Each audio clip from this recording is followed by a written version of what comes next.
India alliance एकजुटता का संदेश देने में सफल दिख रहा है। लोकसभा चुनाव के बाद जहां इंडिया गठबंधन की पहली रैली में घटक दल सरकार पर आक्रामक नजर आए, वहीं गठबंधन ने साफ कर दिया है कि तमाम मतभेदों के बावजूद वे एकजुट हैं। सभी घटक दल एकजुट होकर भाजपा की अगुवाई वाली सरकार के खिलाफ लड़ाई करेंगे।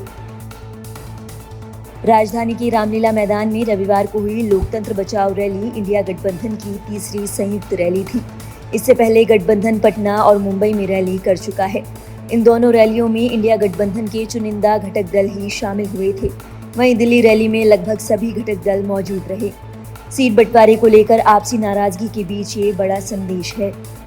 इस रैली में सबसे ज्यादा अहम तृणमूल कांग्रेस की मौजूदगी रही। पश्चिम बंगाल में एकला चलो का ऐलान करने के बाद तृणमूल कांग्रेस इंडिया गठबंधन की पहले सार्वजनिक कार्यक्रम में शामिल हुई है।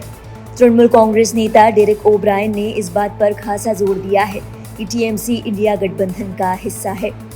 इसके बाद राज्यसभा सांसद सागरिका घोष ने भी ये बात दोहराई। तृणमूल कांग्रेस और ममता बनर्जी की तरफ से मैं कहना चाहती हूं कि ऑल इंडिया तृणमूल कांग्रेस का पूरा समर्थन, ममता बनर्जी का पूरा समर्थन अरविंद केजरीवाल जी के साथ है, आम आदमी पार्टी के साथ है।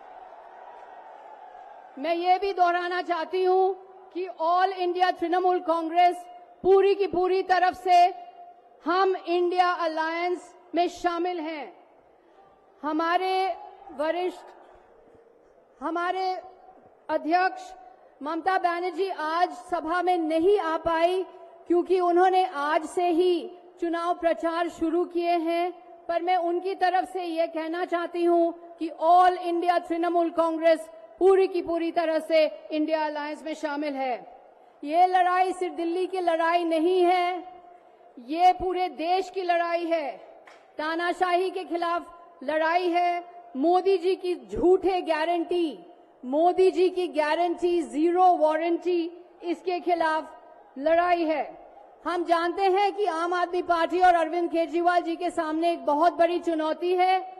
चुनाव के समय है और इस समय आपके लोकप्रिय नेता को जेल भेजा गया है। ये तानाशाही है, लोकशाही नहीं है, जनतंत्र नहीं है।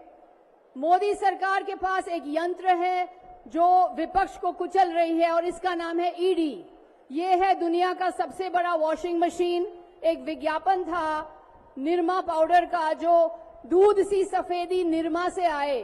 तो ये है कि जो भी बीजेपी के अंदर, भाजपा के अंदर चला जाता है तो एक दूध सी सफेदी छा जाती है उनके ऊपर।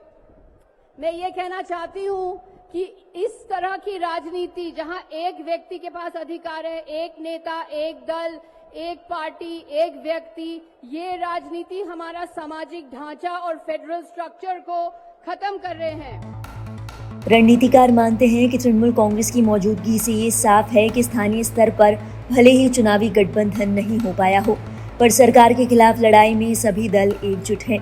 इसी के साथ गठबंधन ने संयुक्त रैली के जरिए अपनी 5 मांगें भी रखी हैं। इसमें चुनाव आयोग से चुनाव के समान अवसर सुनिश्चित करने के साथ विपक्षी दलों के खिलाफ कार्रवाई रोकने की मांग शामिल है। लोकतंत्र बचाओ रैली के जरिए गठबंधन ने मतदाताओं के साथ सरकार को भी साफ संदेश दिया है। गठबंधन ने साफ कर दिया है कि सरकार आयकर विभाग और दूसरी जांच एजेंसियों का दुरुपयोग कर इंडिया गठबंधन पर जितना दबाव बनाएगी, गठबंधन उतना ही मजबूत होकर उभरेगा। बिहार और महाराष्ट्र सहित दूसरे राज्यों में गठबंधन को लेकर घटक दलों में नाराजगी है। इसके बावजूद इंडिया गठबंधन ने साफ कर दिया है कि सरकार के खिलाफ लड़ाई में वे एकजुट हैं। सीट बंटवारे को लेकर भी रस्साकसी और नाराजगी का सरकार के खिलाफ मुहिम पर कोई असर नहीं पड़ेगा। कांग्रेस के एक वरिष्ठ नेता ने कहा कि चुनाव प्रचार के दौरान इस तरह की कुछ संयुक्त रैलियां हो सकती हैं ताकि मतदाताओं में गठबंधन की एकजुटता को लेकर तस्वीर साफ हो सके।